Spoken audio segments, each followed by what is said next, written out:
August 28, 2024. It was an ordinary morning in Bryan, a quiet Texas town, where Amanda, a devoted mother of two, began her day. The front door clicked shut behind her as her 18-year-old daughter, Olivia, who had just left for work at a nearby restaurant. Amanda smiled to herself, unaware that within moments, her world would be turned inside out. She had just scooped up her toddler when her phone started to ring. It was an unfamiliar number.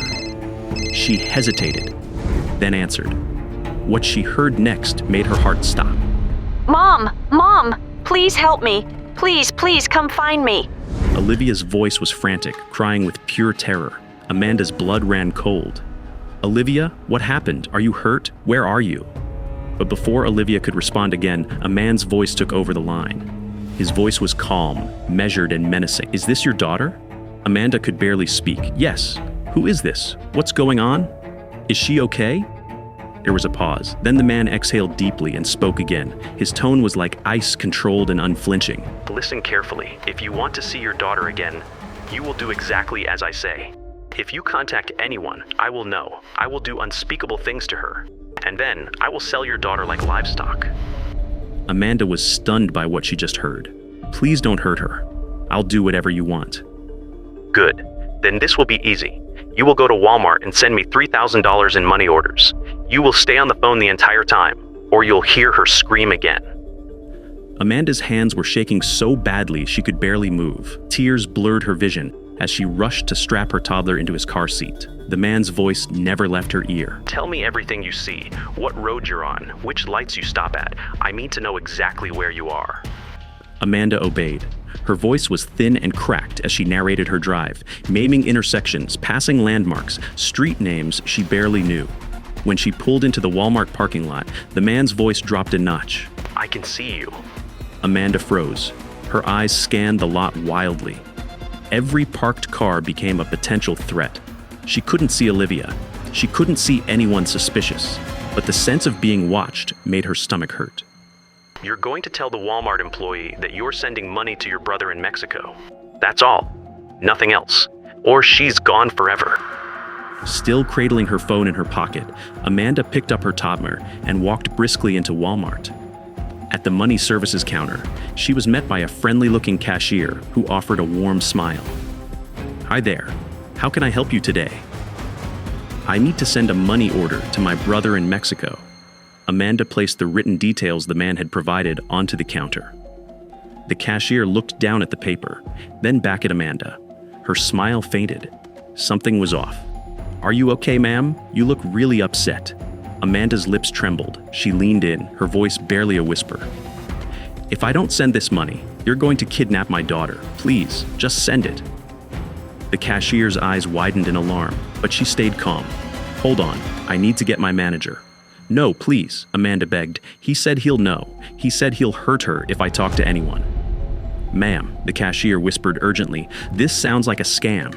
We've heard about this happening. It might not be real. Within seconds, the store manager appeared, a sharp-eyed woman with a firm but reassuring presence. She listened carefully as the cashier explained what was happening. Then, the manager turned to Amanda. Do you know your daughter's work number? Amanda nodded, hand trembling as she scribbled it on a scrap of paper. The manager took the note and stepped away, her expression unreadable. Amanda clutched the phone in her pocket like a lifeline, still hearing the low murmur of the man on the other end. He hadn't said anything in a while, just breathed, waiting, listening. After what felt like an eternity, the manager returned. She gently placed her cell phone to Amanda's ear. Here, she said, talk to her. Amanda pressed the phone to her ear, heart pounding. Hello? A familiar voice said. Mom, what's going on? It was Olivia. She was safe, but confused, completely unharmed and at work, just as she had said she would be. Amanda collapsed into a nearby chair, tears spilling down her face. Oh my God, you're okay. You're okay. The scammer, realizing his game was up, hurled threats at Amanda. You stupid woman, you think this is over? I'll find you. Amanda didn't wait to hear the rest. She hung up, her hands trembling uncontrollably. The horror was over, but the scars would linger. Aftermath, the anatomy of a virtual kidnapping scam. What Amanda experienced is part of a rising and deeply disturbing crime known as virtual kidnapping, a scam that weaponizes technology, fear, and the love of a parent to extort money. How it works. 1. The setup. Scammers gather audio and personal information from social media, public videos, voice clips, telephone conversations, and contact info. 2. AI voice cloning. With just a few seconds of audio, artificial intelligence can now recreate someone's voice almost perfectly. 3. Spoofed call. The scammers use technology to make it look like the call is coming from the victim's relatives. 4. The emotional hook. A fake emergency is staged, usually involving a child or loved ones. The victim is kept on the line, preventing verification. 5. The ransom. The scammer demands money, often via money orders, cryptocurrency, or gift cards, because these are nearly untraceable. How to protect yourself. 1. Create a family code word. One word can cut through the chaos and confirm safety. Share it only within your family. 2. Limit what you share online. Posting your child's name, voice, school, or workplace increases risk. Remove public videos or voice recordings where scammers could clone a voice. AI voice cloning only needs a few seconds of audio. Don't make it easy for them. 3. Pause and verify. Always try to contact the loved one through another line. Hang up and call back if possible. 4. Report immediately. Contact local police and the relevant authorities immediately. 5. Talk about it. Share stories like Amanda's. The more awareness we spread, the fewer victims fall prey. Teach grandparents, babysitters, and other caregivers about this scam. Scammers often target older adults who are less familiar with tech-based threats. 6. Practice a family safety drill. Go over what everyone should do if they receive or witness a suspicious call. Amanda's story isn't unique. Other parents across the world have received similar calls, some paying the ransom before learning the truth. The next call could come for any of us, and on the other end might be the voice of someone you love, begging for help. Will you be ready? Think you're scam-proof? Let's find out. We've built free, expertly crafted quizzes with over 40 eye-opening questions designed to test just how scam-savvy you really are.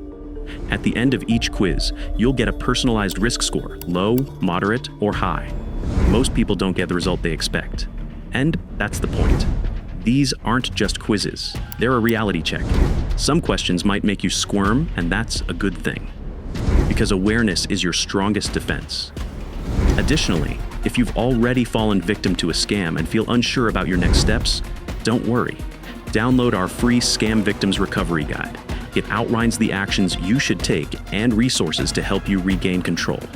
Both the quizzes and the action guide are waiting for you in the description below. Want to go deeper into the minds of scammers? Learn the tricks they use to fool even the sharpest people? We've got that covered. Hit that subscribe button like you're slamming the door on a scammer, and arm yourself with the knowledge they hope you never find. Watch this next video where we expose another clever con and provide tips to protect yourself. Because the truth is, scammers don't need you to trust them. They just need you to trust yourself a little too much.